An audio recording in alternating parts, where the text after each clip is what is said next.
രാധാകൃഷ്ണൻ സാറേ, ഞാൻ വളരെ സ്വാഭാവികമായിട്ടുള്ള സംശയങ്ങളാണ് ഉന്നയിച്ചത്. ഇത് എൻ്റെ മാത്രം സംശയമല്ല, ഭക്തജനങ്ങളുടെ സംശയമാണ്. അപ്പോൾ നോക്കൂ, അതാണ് ഞാൻ മുൻ ദേവസ്വം പ്രസിഡൻറ്റിൻ്റെ മുന്നിൽ ഞാൻ വെച്ചത് ആ സംശയങ്ങൾ. അപ്പോൾ അദ്ദേഹം സറണ്ടർ ചെയ്ത് അദ്ദേഹം അങ്ങ് എഴുന്നേറ്റ് പോയി. പക്ഷേ നേരത്തെ അദ്ദേഹം പറഞ്ഞിരുന്നു 8:30 മണിവരെ ഇരിക്കുള്ളൂ എന്ന് പറഞ്ഞിരുന്നു. പക്ഷേ എങ്കിലും ഇപ്പോഴും അതൊന്നും സ്പെഷ്യൽ ഇൻവെസ്റ്റിഗേഷൻ ടീമിൻ്റെ അന്വേഷണ പരിധിയിൽ വരുന്നില്ല എന്നാണോ മനസ്സിലാക്കേണ്ടത്? ഇപ്പോൾ അദ്ദേഹം പറഞ്ഞു ഡയറക്റ്റ്, അതായത് സർക്കാരിൻ്റെ ഒരു ഇൻവോൾവ്മെൻറ്റും ഇല്ല, ഡയറക്റ്റ് ഉണ്ണികൃഷ്ണൻ പോറ്റി എക്സിക്യൂട്ടീവ് ഓഫീസർക്ക് കത്തയക്കുന്നു അല്ലേ? അപ്പോൾ ആ കത്തിൻ്റെ അടിസ്ഥാനത്തിൽ എക്സിക്യൂട്ടീവ് ഓഫീസർ അത് ദേവസ്വം ബോർഡ് വെക്കുന്നു, ഉടൻ തീരുമാനം എടുക്കുന്നു എന്നുള്ളതാണോ? ഈ ഉണ്ണികൃഷ്ണൻ പോറ്റിയുടെ പശ്ചാത്തലമൊന്നും പരിശോധിക്കാതെ എന്താണെന്ന് മനസ്സിലാകുന്നില്ല ഇപ്പോഴും. അപ്പോൾ സ്വാഭാവികമായിട്ട് ഉണ്ണികൃഷ്ണൻ പോറ്റിക്ക് വേണ്ടി ഒരാൾ സംസാരിക്കാൻ അവിടെയുണ്ട്, അല്ലെങ്കിൽ ഉണ്ണികൃഷ്ണൻ പോറ്റിക്ക് ഒരു ഗോഡ് ഫാദർ ഉള്ളതുകൊണ്ടല്ലേ ഇത് പെട്ടെന്ന് നടപടികളിലേക്ക് പോയത്? രാധാകൃഷ്ണൻ സാർ, ചോദ്യം എന്നോടാണ്. അതെ അതെ. അല്ല, അപ്പോൾ ഞാൻ ഈ ഹരിദാസ് ജി പറഞ്ഞ ഒരു കാര്യമുണ്ട്. ഈ തിരുവിതാംകൂർ ദേവസ്വം ബോർഡിൽ ശിക്ഷണാധികാരം ദേവസ്വം ബോർഡിനും ദേവസ്വം കമ്മീഷനും ഉള്ളൂ, ബാക്കിയുള്ള ആർക്കും ഇല്ല. വളരെ നിരവധി അനധികൃത നിയമനങ്ങൾ, ഒരു വലിയ കൊടുംകൊള്ളയുടെ റിപ്പോർട്ട് പലപ്പോഴും അയച്ചിട്ടുണ്ട്. അവസാനം നിവൃത്തിയില്ലാതെ ആ ഒരു 10-40ഓളം റിപ്പോർട്ട് കേരള ഹൈക്കോടതിയിൽ വേറെ ഹിന്ദുക്കളെ കൊണ്ട് കൊടുപ്പിച്ചിട്ട് 2027 ജനുവരിയിൽ ജസ്റ്റിസ് പരിപൂർണം കമ്മീഷനെ നിയമിക്കുകയും അന്നത്തെ ബോർഡിനെ 2 വർഷം കൊണ്ട് പിരിച്ചുവിടുകയും പിന്നീട് അതിൻ്റെ റിപ്പോർട്ട് 2027 ഡിസംബറിൽ പുറത്തുവരികയൊക്കെ ചെയ്തിട്ടുണ്ട്. അതിൻ്റെ രേഖകളൊക്കെ ഉണ്ട്. പക്ഷേ ഇവിടുത്തെ ചർച്ച അതല്ലാത്തതുകൊണ്ട് എനിക്ക് ആ വിഷയങ്ങളെപ്പറ്റി സംസാരിക്കാൻ നിർവാഹമില്ല. അദ്ദേഹമായിട്ട് ഞാൻ വേണമെങ്കിൽ അല്ലാതെ സംസാരിക്കാം. എന്തായാലും ഞങ്ങളിതൊന്നും പണിയൊന്നും എടുക്കാതിരിക്കുകയല്ല. വളരെ ഗൗരവതരമായ പല റിപ്പോർട്ടുകൾ കൊടുത്ത് അതിൻ്റെ ദുരന്തമൊക്കെ അനുഭവിച്ചിട്ടുമുണ്ട്. അത് വേറൊരു കാര്യം, അതൊന്നും ഇവിടെ പറയുന്നില്ല. പക്ഷേ ഇവിടെ ഇപ്പോൾ നമ്മുടെ മുൻ ദേവസ്വം മന്ത്രി എടുത്ത നിലപാടുകളുണ്ടല്ലോ, ഞാനൊന്നും പറഞ്ഞില്ല. ഇപ്പം ഞാൻ രാജഗോപാലൻ നായർ സാർ പറഞ്ഞ അതേപോലെ ഇതിൻ്റെ ഈ 61 സെക്ഷനുള്ള HRA ആക്ടിൽ ഒരു സ്ഥലത്തും തിരുവിതാംകൂർ ദേവസ്വം ബോർഡിൻ്റെ ഭരണകാര്യങ്ങൾ മന്ത്രിക്കോ ഗവൺമെൻറ്റിനോ ഇടപെടാനോ ഒരു അധികാരവുമില്ല. പക്ഷേ ഇവർ കാലാകാലങ്ങളിൽ ഇത് സൂപ്പർസീഡ് ചെയ്യുകയും ഈ സ്വയംകൃതാർത്ഥം ഇവരെ ആവശ്യമുള്ളിടത്തും അനാവശ്യമായ കാര്യത്തിലെല്ലാം ഇവർ ഇടപെടുകയും ഇവർ പ്രത്യക്ഷപ്പെടുകയും ഒക്കെ ചെയ്തിട്ടുണ്ട്. കാരണം പ്രധാനമായും നമുക്ക് ചോദിക്കാനുള്ള കാര്യം, ഈ തിരുവിതാംകൂർ ദേവസ്വം ബോർഡിൻ്റെ അപ്പോയിൻറ്റിങ് അധികാരം, നിയമനാധികാരം 2015 പിൻവലിച്ചു. ഈ സംസ്ഥാന ഗവൺമെൻറ് പിൻവലിച്ചിട്ട് അതുവരെ നിലവിലുണ്ടായിരുന്ന നിയമം എന്ന് പറഞ്ഞാൽ തിരുവിതാംകൂർ ദേവസ്വം ബോർഡിൽ തിരുവിതാംകൂർ ടെറിട്ടറിയിലുള്ള ആളുകളെ ഹിന്ദുക്കളെ മാത്രമാണ് നിയമിക്കേണ്ടത്. പക്ഷേ ആ നിയമം നിലനിൽക്കുമ്പോൾ ഈ 2015 ശേഷം ഇതുവരെ തിരുവിതാംകൂർ ദേവസ്വം ബോർഡിൽ 3000ഓളം ആളുകളെ നിയമിച്ചിട്ടുണ്ട് റിക്രൂട്ട്മെൻറ്റ് ബോർഡ്. ഈ 3000ഓളം ആളുകൾ 80% ആളുകൾ മലബാർ ഭാഗത്തു നിന്നുള്ളവരാണെന്നുള്ള കാര്യം ആരും ഒരു ഹിന്ദുവും ഇതെങ്ങനെ വന്നു? റിക്രൂട്ട്മെന്റ് ബോർഡ് ചെയർമാനായി ഇതെങ്ങനെ അതിൻ്റെ റിക്രൂട്ട്മെന്റ് ബോർഡ് ചെയർമാനായിരുന്നു ഇദ്ദേഹം. ഞാൻ പലപ്പോഴും ആരാണ് ടെസ്റ്റ് നടത്തിയത്, ആരാണിത് ഇത് വാല്യൂ ചെയ്തതെന്ന് പലപ്പോഴും വിവരാവകാശം ചോദിച്ചിട്ട് ഈ മനുഷ്യൻ മിണ്ടിയിട്ടില്ല, ഇപ്പോഴും മിണ്ടുന്നില്ല.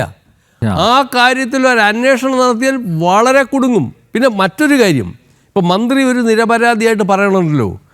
നമുക്കിപ്പോൾ 2018 സുപ്രീം കോടതിയുടെ ആ യുവതീ പ്രവേശന വിധി വന്നപ്പോൾ നമ്മുടെ കേരളത്തിലെ ജനങ്ങൾ ഒരു സ്മൃതിഭ്രംശം സംഭവിച്ചവരല്ല. അന്നത്തെ മന്ത്രി ഈ രാജ്യം കേരളത്തിൻ്റെ മുക്കിലും മൂലയിലും നടന്ന് പ്രസംഗിച്ചതെന്താണ്? അവിടെ സ്ത്രീകളെ പ്രവേശിക്കുക ഞങ്ങൾ പ്രതിജ്ഞാബദ്ധരാണെന്നാണ് ഞാനങ്ങനെയാണ് കേട്ടത്. അപ്പോൾ അതിനുള്ള അധികാരമുണ്ട്. ദേവസ്വം ബോർഡ് പ്രിൻ്റ് ചെയ്യുന്ന ലക്ഷക്കണക്കിന് ഡയറി എടുത്തുകൊണ്ടുവന്ന അധികാരമുണ്ട്. ശബരിമലയിൽ നിന്നുള്ള പ്രസാദങ്ങൾ സൗജന്യ ദശലക്ഷക്കണക്കിനുള്ള പ്രസാദം എടുത്തുകൊണ്ടുവന്ന അധികാരമുണ്ട്. സർക്കാരിലെ ഉദ്യോഗസ്ഥന്മാർക്ക് ശബരിമലയിൽ താമസിക്കാൻ മുറികൾ ബോർഡ് വെച്ച് ഉപയോഗിക്കാൻ അധികാരമുണ്ട്. അവിടെ സൗജന്യമായി ഭക്ഷണവും താമസ സൗകര്യം ഏർപ്പെടുത്താൻ അധികാരമുണ്ട്. ഇപ്പോൾ പറയുന്നു എനിക്കിതൊന്നും അധികാരമില്ലെന്ന്. എന്തൊരു കഷ്ടമാണ് ഈ കഴിഞ്ഞ കാലത്തെ. എന്തായാലും അത് പിൻവലിച്ചത് ഇപ്പോൾ പറഞ്ഞല്ലോ, എനിക്ക് ഒരു അധികാരവും ഇല്ല. അത് അവസരത്തിനൊത്ത് പ്രവർത്തിക്കുക അത് വളരെ അന്യായമാണ്. ഇവർ കഴിഞ്ഞ കാലത്ത് ഇവരുടെ പ്രവർത്തനങ്ങൾ മുഴുവൻ പരിശോധിച്ചാൽ മിനിമം ഈ റിക്രൂട്ട്മെൻറ്റ് ബോർഡ് നടത്തിയ റിക്രൂട്ട്മെൻറ്റ് മാത്രം ഒന്ന് പരിശോധിച്ചാൽ ഈ ശബരിമലയിലെ സ്വർണ്ണക്കൊള്ള ഒന്നുമല്ലെന്ന് കേരളത്തിലെ ഹിന്ദുക്കൾക്ക് ബോധ്യപ്പെടും. ഒരു തർക്കവും വേണ്ട.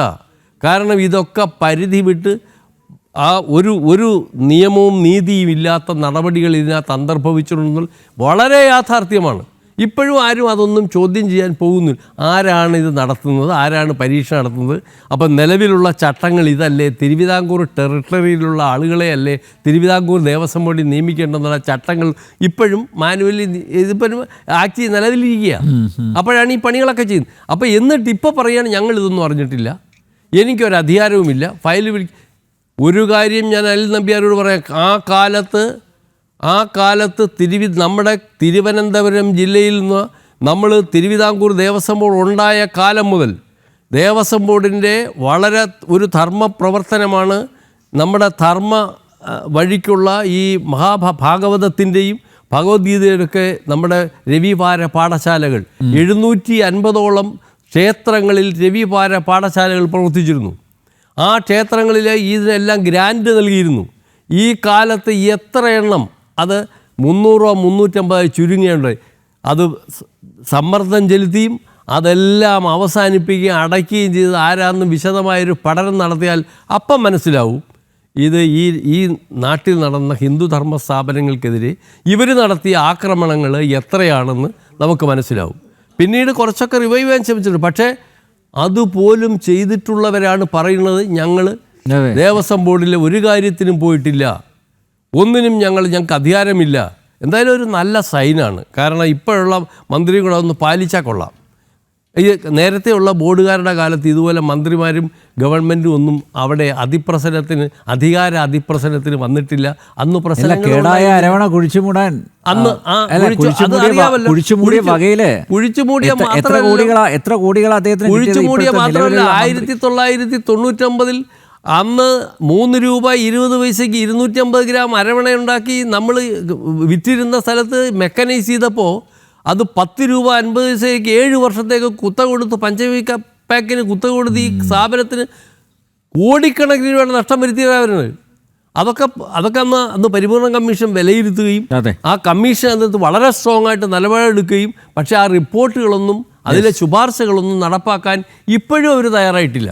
അതൊക്കെ ഇങ്ങനെ കടലാസുകളിൽ 2008 ഒരു ഗുണമുണ്ടായി. 2008 നമ്മുടെ ശബരിമലയുടെ വികസന സമിതിക്ക് മാസ്റ്റർ പ്ലാൻ കമ്മിറ്റി വന്നു. വാസ്തവത്തിൽ എന്താ ഉണ്ടായി? 17 വർഷമായി. ശബരിമലയുടെ വികസനത്തിന് 17 വർഷം കുറവാണോ? ഈ മാസ്റ്റർ പ്ലാൻ കമ്മിറ്റിക്ക് എന്ത് ചെയ്യാൻ പറ്റി? അത് ദേവസ്വം ബോർഡ് ഉദ്യോഗസ്ഥന്മാരാണ് നടത്തുന്നത്. അത് ഈ ഗവൺമെൻറ്റിൻ്റെ നോമിനികളല്ലേ അത് നടത്തിയത്. ഇപ്പോഴിരിക്കുന്ന പ്രസിഡന്റ് ഉൾപ്പെടെ 7 കൊല്ലം അതിൻ്റെ തലപ്പത്തിരുന്നതല്ലേ. അതെ അതെ, അതൊക്കെ എന്താ ആളുകൾ പരിശോധിക്കാൻ? ഈ രാജ്യത്തെ ഹിന്ദുക്കൾ കർശനമായി ഇതെല്ലാം ചോദ്യം ചെയ്യാൻ തയ്യാറാവണമെന്നാണ് എനിക്ക് പറയാനുള്ളത്. Okay sir.